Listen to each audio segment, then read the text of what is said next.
জলফাই আচাৰ বনাবৰ কাৰণে প্ৰথমতে আমি জলফাইকেইটা সিজাই লৈছোঁ। এইটো দুই ধৰণে বনাব পাৰি। এইটো আমি এনেকৈ তেলেৰে বনাম। কাটি কাটি লৈছোঁ জলফাইকেইটা। আমি আজি বনাম জলফাইৰ টেঙা আচাৰ। জলফাই মিঠা আচাৰো বনাব পাৰি, সেইটো আপোনালোকক দেখুৱাম। প্ৰথমতে এনেকৈ কাটি কাটি লৈছোঁ। জলফাইটো সিজাওঁতে আপোনালোকে বেছি টাইম নিসিজাব, প্ৰায় 5 মিনিটমান সিজাব, নহ'লে এইটো বহুত ঢিলা হৈ গ'লে কুটিব বা এনেকুৱা বনাবলৈ অসুবিধা হ'ব। গোটেইখিনি কাটি লোৱা হোৱাৰ পিছত আমি ইয়াতে হালধি সানি ল'ম। এনেকৈ হালধি সানি লৈ এতিয়া ৰ'দত দিব লাগিব। এখন ডলা বা চালনীত কাগজ এখন ল'ব, লৈ এনেকৈ আপোনালোকে দি বহল কৰি দিব। এইখিনি কৰা হোৱাৰ পিছত আপোনালোকে কাঢ়া ৰ'দত 2-3 ঘণ্টা এনেকৈ ৰাখি থৈ দিব। এতিয়া মই বহল কৰি এনেকৈ ৰাখি থৈ দিম। মায়েও সহায় কৰি দিছে মোক আচাৰখিনি বনোৱাত, মায়ে কৰি দিছে এইখিনি।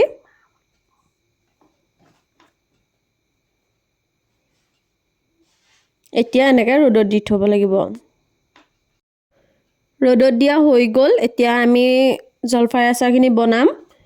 প্ৰথমতে কেৰাহীটো গৰম কৰি লৈছোঁ, তাৰপিছত এয়া 5 ফোৰণ লৈছোঁ আৰু মছলা লৈছোঁ। কেৰাহীত তেল দিছোঁ আৰু তেলখিনি পূৰা গৰম হোৱাৰ পিছত 5 ফোৰণটো দি দিছোঁ আৰু লগে লগে গেছটো বন্ধ কৰি দিছোঁ। এতিয়া আমি ইয়াতে জলফাইখিনি দি দিম।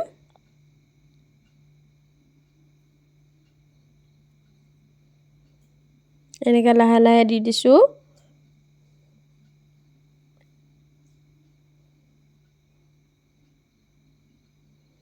ইয়াৰ পিছত অকণমান লৰাই দিব লাগিব। আৰু ইয়াতে এতিয়া মছলাবিলাক দি দিব লাগিব।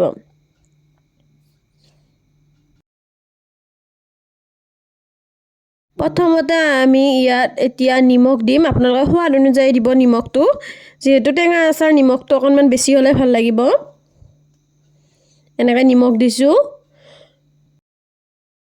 নিমখখিনি দিয়াৰ পিছত এতিয়া অলপ লৰাই দিব লাগিব, যাতে জলফাইৰ চাৰিওফালে মানে নিমখখিনি লাগি যায়।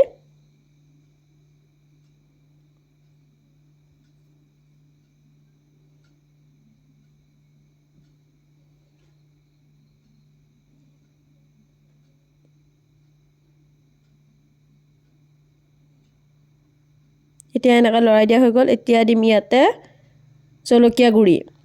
জলকীয়া গুড়ি মই দিছোঁ 2 পেকেট।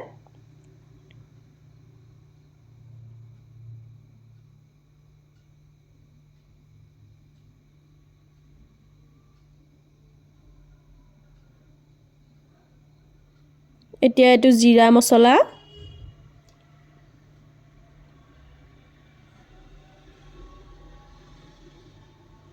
জিৰা গুড়িও 2 পেকেট দিছোঁ।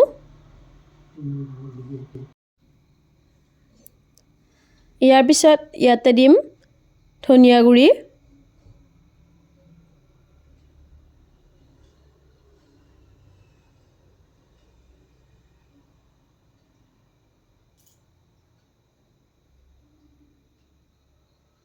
ধনিয়া গুড়ি 1 পেকেট দিলেই হ'ব। এতিয়া লৰাই দিব লাগিব গোটেইখিনি।